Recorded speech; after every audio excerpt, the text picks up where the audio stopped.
रामकृष्ण हरी मित्रांनो, अनुभवातून गोष्टी सिद्ध होत असतात आणि अनुभव हीच खात्री असते. जे कार्य करत असताना आपण कार्याला अडथळे निर्माण होत नाहीत असं काही नाही. देवदेवताला सुटलं नाही आपल्यासारख्या किड्या मकोड्याचं काय घेऊन बसलो आपण. पण सांगतो एवढंच, एखादी गोष्ट जर चांगली घडत असेल तर त्याला प्रोत्साहन देणं आपलं कर्तव्य. आणि जोपर्यंत तुमच्या अंगात चांगल्याला चांगलं म्हणण्याची हिंमत येत नाही तोपर्यंत तुम्ही दुसऱ्याला नाव बोटं ठेवू नये असं माझं प्रामाणिक मत. पण घडतंय काय, चांगल्याला नाव बोट, वाईटाचा जय जयकार. ही गोष्ट कितीतरी वाईट वाटते कधीतरी. आणि कधी पाहतो मी, मला खूप वेळेस आमचे वडील सांगायचे, तुझी जेवढी चर्चा होईल तेवढी तुझी प्रगती राहील.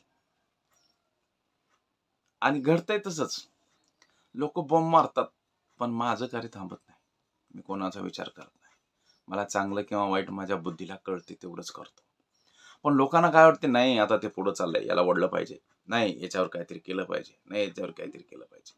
काहीच फरक पडत नाही कोणाच्या कोणावर वागण्यावरून. ज्याचे फळ त्याच्या सोबतच असतात. म्हणून तुकोबाराय काय म्हणतात, तुकाराम महाराजाचा अभंग सांगतो, भुंकुनिया सुने लागे हाती पाठी. सुंदर आहे बरं का. भुंकुनिया सुने लागे हाती पाटी, होऊनिया पोटी दुःख पावे. अरे ज्या चांगल्या माणसाच्या पाठीमाग लागून तुम्ही भुगताय, त्याच्या पाठीमाग त्याची कांडी करताय, त्याची नालस्ती करताय, पुढचं जर एखादं त्याला सहकार्य करत असेल तर त्याच्यात बिबा टाकून त्याला फोडण्याचा प्रयत्न करताय. म्हणून तुकाराम महाराजाचा अभंग आहे, भुंकुनिया सुने लागे हाती पाठी, होऊनिया पोटी दुःख पावे. अरे तुम्ही किती जरी केलात तरी काय फरक पडत नाही. स्वतःचं हित स्वतःला समजते. आणि ज्या लोकांना ते हित पाहिजे ना ते तसे करतातच. म्हणूनच मला हे अभंग आठवला. म्हणून तुम्हाला वारंवार सांगतो, भुंकुनिया सुने लागे हाती पाटी, होऊनिया पोटी दुःख पावे. सज्जनो, एखादा कुत्रा जर हातीवर भुंकू लागला, सज्जन हो, एखादा कुत्रा जर हातीवर भुंकू लागला तर त्याचा परिणाम हातीवर होत नाही, कधीच होत नसतो. पण उलट कुत्रा भुंकून भुंकून मेटाकुटीला येत असतो आणि हिरमुसल्यासारखा होऊन एका कोपऱ्यात जाऊन बसतो. अशी समाजाची स्थिती आहे.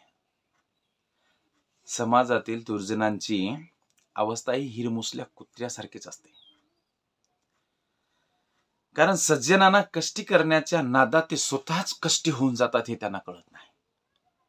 चांगल्या लोकांना विरोध करण्यासाठी ते खूप प्रतिकार करतात, खूप असे प्रयत्न करतात, पण ते स्वतःच चारित्र्यहीन कर्महीन होऊन जातात हे त्यांना कळतच नाही. सज्जनाने सिद्धीसाठी मौन धरावे लागते. चांगल्या माणसाला जर एखादं कार्य पूर्णपणाला शेवट करायचं असेल तर त्याला मौन धरावंच लागते. आणि मौन धरल्याशिवाय त्याचं कार्य सिद्धीत जात नाही. म्हणून मनोरथही तेवढेच महत्वाचे असतात. भुंकणाऱ्याकडे लक्ष कधीच द्यायचं नाही. आणि भुंकणाऱ्याकडे लक्ष न देता जर मौन धारण केलं ना तर बुद्धीला स्थिर ठेवावं लागतं बरं का. बुद्धी स्थिर होते आणि काम सरळ होतं. हो, आता मला कालच्या या रस्त्यावरून असे अनुभव आलेत.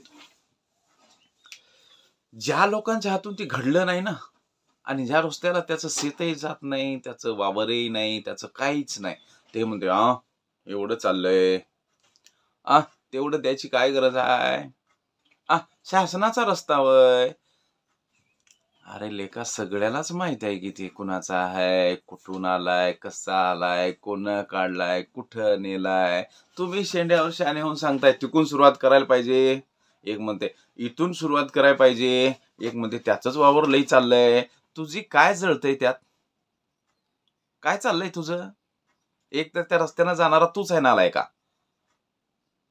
वर्ण देतय त्याला कांडी खूप असते, नको. अरे मूर्खा, तुम्ही सगळे कांड्या करणारो. तुम्हाला समजलं पाहिजे की आपला हित काच्या जपसलं पाहिजे. आपल्याला त्या कधीतरी रस्त्यावर जावं लागेल ना, का नाही जावं लागणार?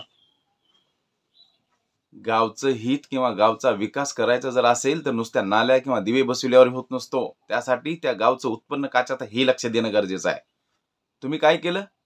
कांडी केली फक्त, त्याला लोकसभा द्यायची गरज नाही, ती शासनाचा रस्ता आहेच ना, कोण नाही म्हणतंय, शासनाच्या नियमाप्रमाणे होईलच, त्यात काय शंका आहे? तुम्ही कोण अडवणार त्याला, कोण शहाणपणा सांगणार त्याला? होईल शासनाच्या नियमाप्रमाणे, नाही कोण म्हणतंय. पण नाही, ते देऊ नको, त्याला येऊन सांगताय तू आज जायची गरज नाही, ते म्हणते त्याला सांगताय तू जायची गरज नाही. का तुमचं जळतंय का? त्यांना जायचं रस्ता, त्यांना उजेडात येऊ द्यायचं नाही? अरे किती कुटीर धंदे आहेत तुमचे. म्हणजे तो माणूस रोडवर येतोय, त्याचं उत्पन्न वाढेल, त्याच्या शेतात वाहन जाईल, तो पिकलेला माल लवकर बाजारपेठेला नेईल, हे तुम्हाला बरं दिसणार नाही, म्हणून त्याला लावून सांगायचंय. पण तोही ऐकायला पाहिजे ना, ऐकत नाही तोही. आता विषय संपला, स्वतःचं हित स्वतःला गळते आणि ते करायला लागले. पण तुम्हालाही त्या रस्त्यानं जात असताना कधीतरी त्या रस्त्यावर यावंच लागेल, तरी पण त्याची आठवण येईल की बाबा आपण इथं कांडी केली होती. काय करतोय आपण? समाजाचं हित जर जोपायचं असेल ना, तर थोडीशी मानसिकता आणि बुद्धी चांगली ठेवा.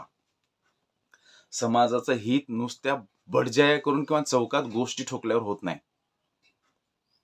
किंवा गावात जर सत्ताधारी असोल आपण, किंवा काही कुठल्या गोष्टी चांगल्या आपल्या हातून घडत असतील, तर ते हित करण्यासाठी ज्या गावाचं उत्पन्नाचा स्रोत काय आहे याच्यावर पहिले लक्ष केंद्रित करा.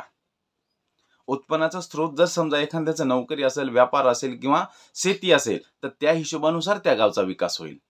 आता या गावचं उत्पन्न शेती आहे आणि त्या शेतीला सोडून देऊन जर तुम्ही समजा एखादं इकडं नवीनच काहीतरी प्लॅन करायला लागले, तर त्या शेतकऱ्याची ग्रोथ होईल का?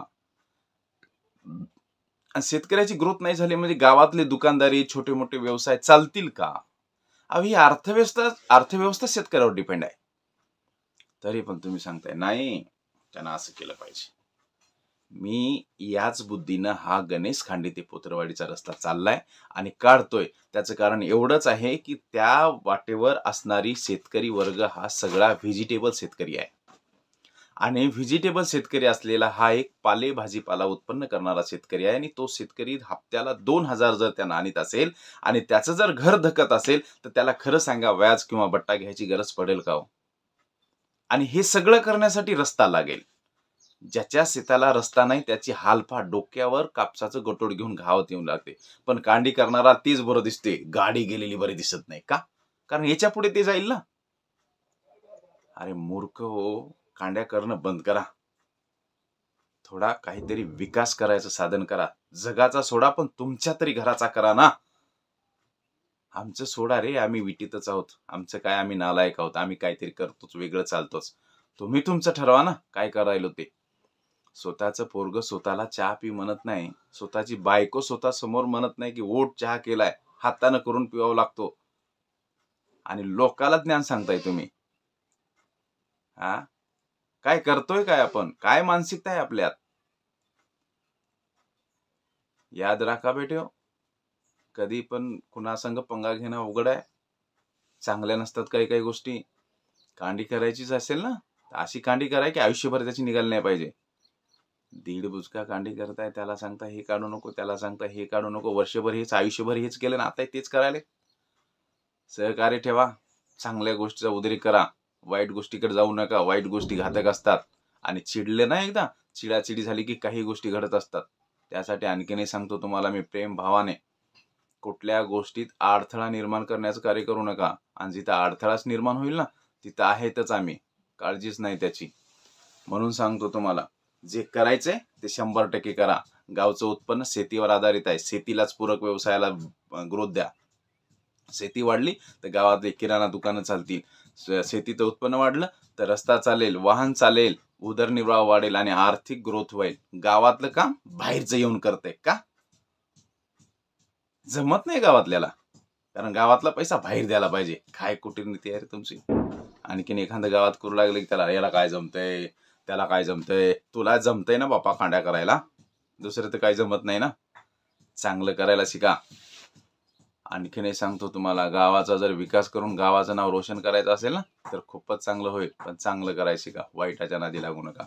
मला जास्त बोलण्याची इंटरेस्ट नाही आज, पण एवढं तुम्हाला सांगतो खास तुमच्यासाठीच.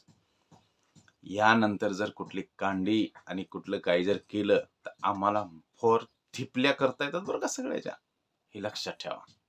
रामकृष्ण, समजून घ्या समजलं तर.